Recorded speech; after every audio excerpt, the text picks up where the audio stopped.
Pois bem, como o Enoque falou, vou falar de boas práticas de relacionamento, gestão comparadora de saúde e um novo modelo de remuneração. Quando eu comecei a fazer esses slides, eu tive que buscar muito o contexto histórico de tudo isso, como tudo começou, porque eu não podia chegar aqui e falar para vocês simplesmente como foi a nossa trajetória. Eu não sei se todo mundo sabe como funcionam os modelos de remuneração e eu vou falar só um pouquinho sobre isso. Então, por que discutir novos modelos de remuneração? É o fim do fee-for-service? Na verdade, todo esse burburinho começou com o aumento dos custos no setor da saúde, no que tange a incorporação de novas tecnologias, a maior prevalência de doenças crônicas, a crescente judicialização na saúde, tanto no âmbito da saúde suplementar, quanto no âmbito da saúde pública, a inflação médica, que eu acabei descobrindo isso pesquisando a fundo para fazer esses slides, e o aumento da expectativa de vida, que é o envelhecimento da população. O IBGE, ele estima que em 2030 o Brasil contará com mais de 223 milhões, sendo dessa população quase 19% com mais de 60 anos. O ISS, que é o Instituto de Estudos em Saúde Suplementar, ele fez uma projeção do volume de beneficiários subdividido em 3 faixas etárias, que foi de 0 a 18, 19 a 58, 59 ou mais. Desse estudo, a gente consegue analisar que existe um processo de transição demográfica com a maior participação de idosos no total da população. Isso acarreta no aumento de serviços na área da saúde. Como a gente pode ver nesse próximo slide, corroborando o que foi dito lá por esse estudo, a gente vê que os altos custos da saúde eles estão intimamente ligados aos modelos de pagamento dos prestadores de saúde. Um dado muito interessante que eu achei foi com relação à inflação médica. Vocês sabem que o Brasil, em 2016, foi o país com mais inflação médica no mundo, mesmo desconsiderando o nível de inflação geral da economia. A gente pode ver aí como é que os outros países se comportaram e quais eram os seus modelos de pagamento. Em 2017, essa inflação chegou próximo da casa dos 20%, mas em 2018, essa inflação começou a sofrer uma queda. Esse instituto, ele acredita que essa queda se deu à aplicação desses novos modelos, o que a gente conseguiu ser mais eficiente na gestão dos nossos recursos. Posso te interromper? Pode sim. Perspectiva, você vai explicar o quê? Os modelos prospectivos são esses, é o Capitation, é o Bundle, são todos esses modelos, são modelos prospectivos. Hoje, a gente tem todo esse cenário nacional, né, de forte tendência de crescimento dos custos e, em paralelo a isso, a gente sempre tem a tendência internacional. E na tendência internacional, a gente vê uma forte inclinação para a adoção de modelos prospectivos. Como pode perceber, no Reino Unido, França, Finlândia, Polônia e Portugal, dentre outros, desde 1990 já começa a se falar em modelos prospectivos. Na Inglaterra em 2003, na Alemanha em 2005 e 2009. E nos Estados Unidos, esses modelos de pagamento prospectivos só se consolidaram com o Obamacare. Então, disso tudo, a gente percebe que existe uma forte inclinação para a adoção desses modelos de remuneração prospectiva, com o objetivo de controlar melhor os gastos. Como eu tinha dito, com a forte tendência do crescimento dos custos médicos, a gente passa a ter uma necessidade das operadoras a ter uma previsibilidade dos gastos. Quando o intermediador do convênio foi falar com a gente, ele disse que o principal objetivo deles lá como convênio era era acabar com a sazonalidade das receitas, porque é algo muito inconstante, então eles não têm como se antever. E com isso, com essa previsibilidade dos gastos, quer-se assegurar a sustentabilidade econômica e financeira do setor de saúde e a eficiência no desempenho. Com relação ao fee-for-service, que hoje todo mundo conhece, o fee-for-service, que é o modelo mais difundido pelo Brasil, representando 96%, os outros modelos representam 4%. A gente percebe que tem vários países que não utilizam o modelo de fee-for-service como seu principal modelo de remuneração, como é o caso dos Estados Unidos, Dinamarca, França, México, Reino Unido, Rússia. Pois bem, Como você tinha me perguntado, existem vários modelos. Eu até li o guia da ANS, que ela lançou recentemente, e ela fala lá de Ns, como o Bundle, orçamentos globais, o Fee for Service, o Por Performance, a capacitação, que é o próprio Capitation, mas eu irei falar apenas do Fee for Service, do Por Performance e o Capitation. Com relação ao Fee for Service, a gente sabe como ele funciona, né, já. Ele é aquele modelo de conta aberta que está relacionado à ocorrência de um serviço. O prestador ele vai ser pago por cada serviço que ele prestar. Então, a remuneração desse prestador vai depender do seu volume. A grande vantagem desse modelo é o acesso dos pacientes a todos os procedimentos, mas a desvantagem é a sobreutilização de serviços, que é a produção excessiva de procedimentos desnecessários. Com relação ao pagamento por performance, que eu acredito que esse seja o nosso futuro, e um futuro não tão distante, a gente precisa só de uma melhoria na nossa gestão, nos nossos indicadores. O pagamento por performance ele está relacionado ao resultado, ao desempenho dos médicos. Se o médico atinge uma determinada, na verdade não só o médico, se a instituição atinge uma determinada meta, ela vai ser recompensada por isso. A grande vantagem desse modelo é a maior eficiência na prestação do serviço, o que reduz os custos. E além disso, o prestador de serviço ele vai ganhar um bônus por desenvolver da melhor forma possível a prestação do seu serviço. O grande desafio da implantação desse modelo é porque você tem que ter a avaliação de desempenho do prestador e tem que mensurar indicadores. Isso é muito complicado. Eu andei pesquisando alguns exemplos que tem no Brasil, mas ainda são muito poucos os exemplos. Eu vi apenas da Unimed de São José dos Campos e Belo Horizonte, que começaram a fazer isso, mas lá está muito inicial. Porque é muito difícil você conseguir fazer essa avaliação de desempenho do prestador e estabelecer indicadores de que aquele atendimento foi eficiente ou não.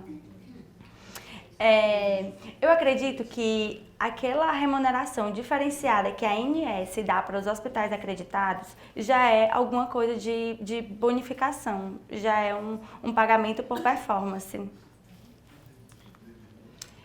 Vou falar um pouquinho do Capitation. E no Capitation, os prestadores eles recebem um valor fixo por cada cliente e ele vai ser responsável por todas as atividades, todas as necessidades desse paciente num único valor. É como se fosse um pagamento per capita. A vantagem do Capitation é a previsibilidade do gasto para o órgão pagador, como também a previsibilidade de receita para o prestador de serviço.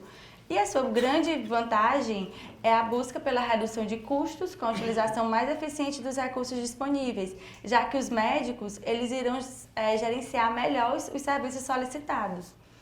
Mas em contrapartida, a gente tem algumas desvantagens desse modelo, que é a subprodução de serviços, porque se houver uma pactuação de um valor muito baixo entre o prestador de serviço e o órgão pagador, pode ser que o prestador de serviço racione ou negue acesso a esses procedimentos, os procedimentos mais caros. Além disso, tem a maior concentração dos riscos por parte do prestador de serviço, porque, por exemplo, se uma cirurgia ultrapassar os custos que já haviam sido acordados, esse adicional vai ser arcado pelo hospital. Ele que vai ter que arcar com isso, mas também se ele for mais eficiente na utilização dos seus recursos, ele vai ter um ganho. E uma outra complicação também desse modelo de remuneração é a necessidade de ter que acompanhar dados estatísticos para que o modelo funcione. Gente, isso aqui é de extrema importância. Se você não acompanha, nada funciona. Além do guia da ANS, eu vi que o Capitation, a gente pode exigir do órgão pagador, desse convênio, a gente pode exigir dele um bônus se a gente estiver trabalhando de uma forma eficiente, porque a ANS, ela diz lá que o Capitation ele pode ser um modelo híbrido de remuneração. Tanto a gente pode adicionar um bônus, como pode ser adicionado penalidades para o prestador, dependendo da evolução dos resultados. Agora, o que a gente precisa para poder implantar o modelo de remuneração de Capitation? O que eu digo para vocês é que você tem que conhecer muito bem a sua instituição, tem que saber quais são os pontos fortes dela, tem que conhecer os seus custos. Isso é de extrema importância para você saber qual é a margem de contribuição de cada procedimento. Você tem que estabelecer o ticket médio do convênio, porque é a partir do ticket médio que começa qualquer tipo de negociação. Interessante que o convênio, ele faz um ticket médio diferente do nosso. Ele pega toda a receita bruta, consultas, exames e cirurgia e subdivide apenas pelo número de consultas. Não é aquela forma separada, consulta, exames, cada um com seu ticket, ele faz tudo junto e divide apenas pelo número de consultas. Ele faz isso com a intenção de poder agregar valor à consulta. Um outro ponto, você tem que conhecer muito bem o perfil dos seus possíveis pacientes. Você tem que ter uma sólida base de dados para estabelecer projeções confiáveis, porque todas as projeções são os balizadores de um estudo. Se os dados não forem confiáveis, eu não vou ter como fazer uma boa projeção. E todo estudo é feito à base de projeção. Você tem que ter bons indicadores financeiros, a gente tem que ter a necessidade de avaliar o desempenho dos médicos e temos que ter mecanismo de controle e gerenciamento. Acabou a parte mais ou menos de contexto histórico, né? E agora eu vou falar um pouquinho para vocês como foi a implantação desse novo modelo de remuneração no hospital. Tudo começou em 2018. Um convênio local nos procurou e esse convênio local ele já havia sido adquirido por um fundo de investimento.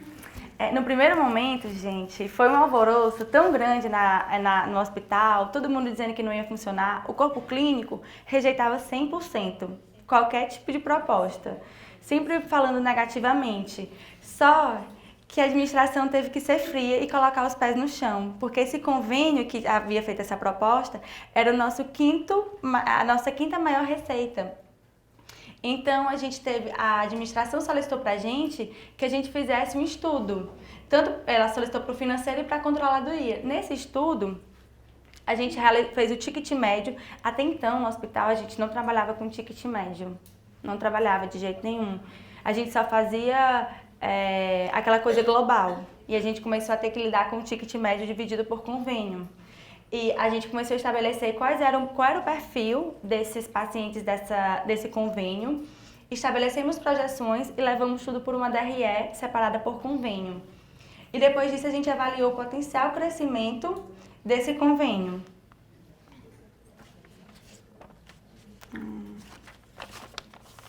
Com relação ao perfil epidemiológico, a gente percebeu que esse convênio ele tinha uma cartela de clientes jovens, o que era diferente do lado da gente. A gente, no hospital, tem um público mais velho, o que acaba demandando mais cuidados, mais cirurgias, mais exames. Com o público jovem é diferente e isso foi um ponto fundamental para a gente tomar nossa decisão. Por isso eu digo, tem que estudar bastante o perfil da cartela de clientes desse convênio que está fazendo um negócio com você.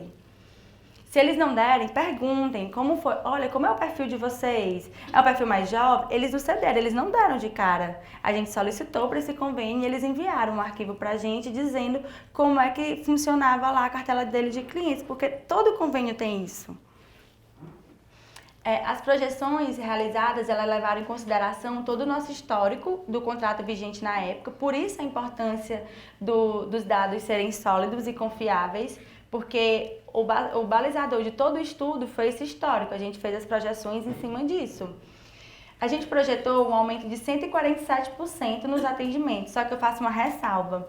No início, eles não ofereceram uma demanda de 1.800 atendimentos fixos. A gente tinha uma média de 930 e pouco atendimentos. E eles estabeleceram, de acordo com o perfil lá deles, uma demanda fixa de 1.800. Só que era muito na cola. A gente sabia que os 1.800 a gente ia fazer fácil, que a gente ia ter esses pacientes. Só que aconteceu, a gente tinha que ter uma margem de segurança e, querendo ou não, é aí que o lucro fica. O lucro fica nesses atendimentos, vamos dizer assim, que sobram. Então, o que a gente fez? A gente pediu uma demanda maior, a gente pediu uma demanda de 2.300 atendimentos. Então, as projeções foram feitas com esses 2.300 atendimentos, o que aumentava em 147%. Depois disso, a gente fez a análise da margem de contribuição, lucratividade e EBITDA. porque a gente tem um planejamento estratégico a seguir. Então, a gente já tem toda uma margem de contribuição estabelecida, um EBITDA estabelecido, uma lucratividade estabelecida. E a gente tinha que saber se o negócio era rentável. Só que quando a gente colocou tudo na DRE, a DRE, não sei se todos sabem, mas é composta pelos custos do repasse médico, pelos custos dos insumos, pelo custo dos gases, pelo custo fixo. E quando a gente viu tudo isso, a gente percebeu que se a gente continuasse pagando os médicos da mesma forma que a gente estava pagando igual ao contrato antigo, a gente não ia conseguir ter lucro nenhum, pelo contrário, a gente ia ter muito prejuízo. Então não dava, era inviável fazer qualquer negócio com essa remuneração ainda antiga. Desde o começo, toda vez que esse intermediador ia falar com a gente, ele sempre orientava: olha, vocês têm que pagar o médico com um valor integral único, um valor X. Vou pagar para vocês R$100 para você fazer consulta, exame e uma possível cirurgia. Isso era desmerecer muito o médico, né? Então, a gente entrou em contato com várias outras instituições, a diretoria fez um benchmark e como a gente tem a cultura, vamos dizer assim, de sempre ter essa preocupação com o médico, uma preocupação de não depreciar a remuneração dele, a gente decidiu apenas reduzir um percentual no repasse do médico e essa redução de percentual, ela foi de acordo com a sua especialidade. Por exemplo, como é que foi feito? A gente subdividiu os procedimentos nas especialidades de catarata, retina, glaucoma. Como catarata tinha um maior volume, representava a maior quantidade de procedimentos, a gente fez uma diminuição de 60% no repasse do médico. E foi descendo. Nos de retina, como apareciam poucas retinas, como apareciam poucas retinas, a gente diminuiu pouco, pelo fato da complexidade também da cirurgia. Eu ressalto para vocês que nem tudo é ruim, nem tudo. A gente lá no hospital tem médicos que não possuem credenciamentos com convênios de alto volumes, que são os convênios dos servidores do Estado. Então, esses médicos, eles têm uma agenda muito ociosa e acaba que com essa alta demanda a gente conseguia potencializar essa agenda deles. Eles tinham muitas lacunas, então a gente tinha médico para atender essa nova demanda. Essa aqui foi a principal ferramenta de análise de viabilidade, que foi a DRE. Como eu disse para vocês, ela é feita pelas custo com repasse médico, consultas, exames, cirurgias, custo com material, medicamentos hospitalares, custo com gasoterapia. Eu ressalto que em cada linha dessa aqui, ela é subdividida em várias coisas. Eu não tenho como colocar aqui porque não comporta no slide, mas os exames são todos separados pela quantidade que a gente projetou que iria atender e pelo valor que a gente iria repassar para o médico. A gente sempre, quando foi realizar esse estudo, a gente teve muito cuidado com os nossos indicadores. Sempre atento aos indicadores.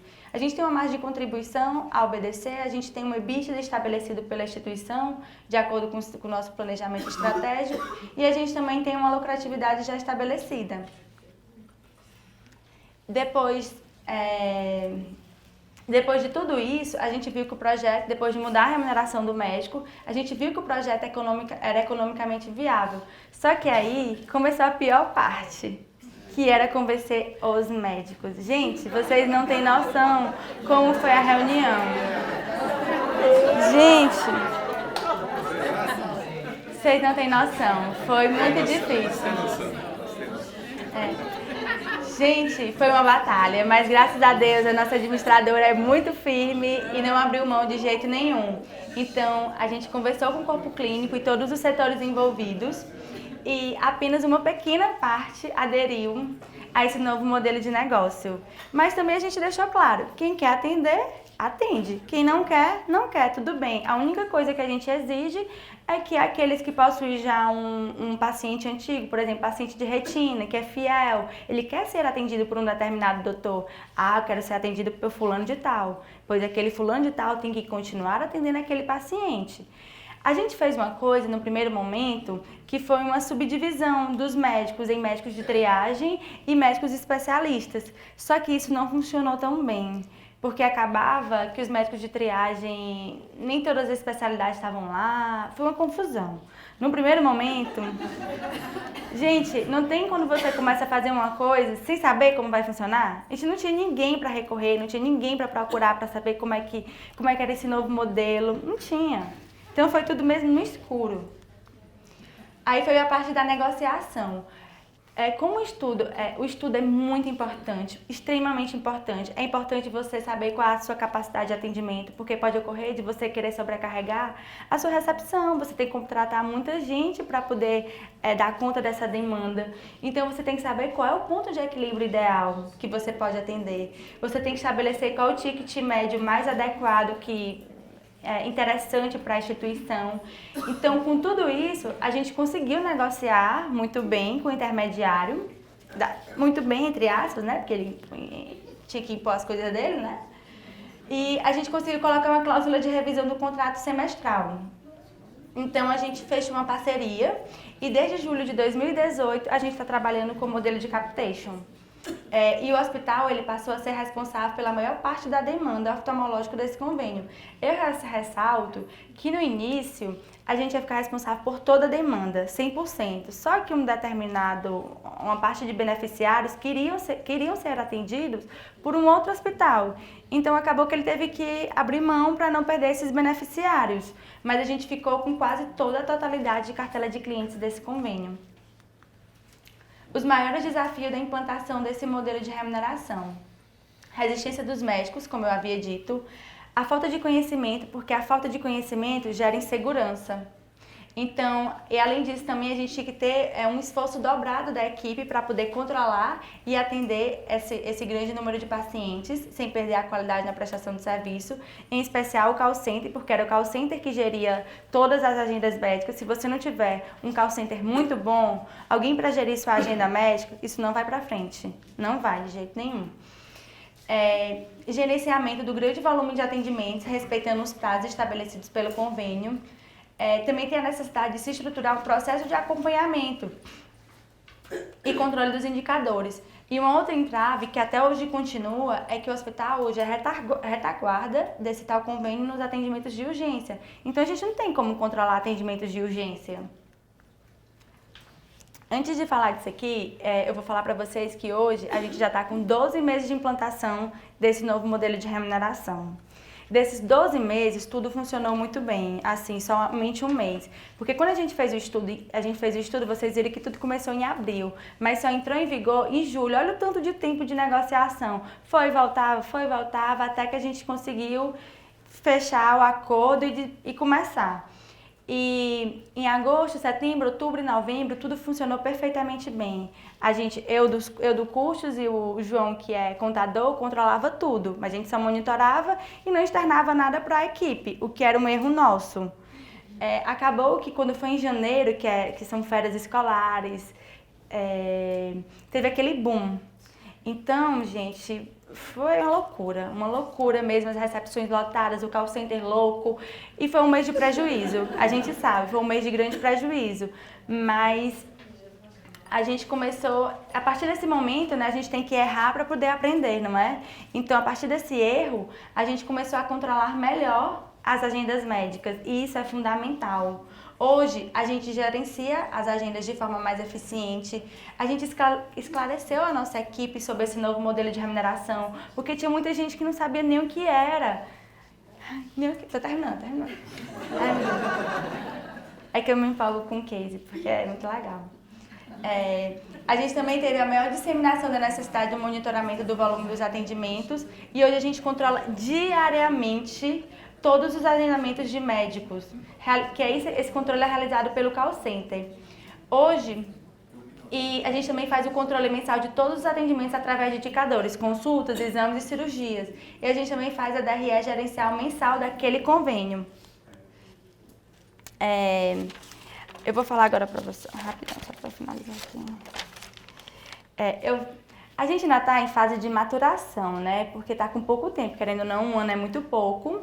E o único outro hospital que adotou esse modelo, infelizmente, está desistindo desse modelo, não está funcionando, porque é um hospital lá de ouvido, nariz e garganta, lá no nosso estado. E como ele atende 24 horas, ele não soube controlar essa demanda. Eu acredito que faltou acompanhamento e estratégia.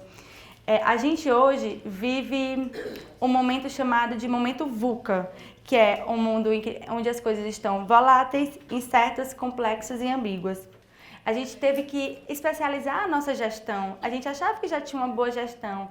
E eu estava lendo um artigo recentemente sobre a expansão do Apvida, que vai ser a futura Ambev, né? Dizendo, agora a gente tem que ter indicadores sólidos, a gente tem que ter um bom planejamento, tem que ter uma boa estratégia, senão a gente não consegue permanecer nesse mercado competitivo.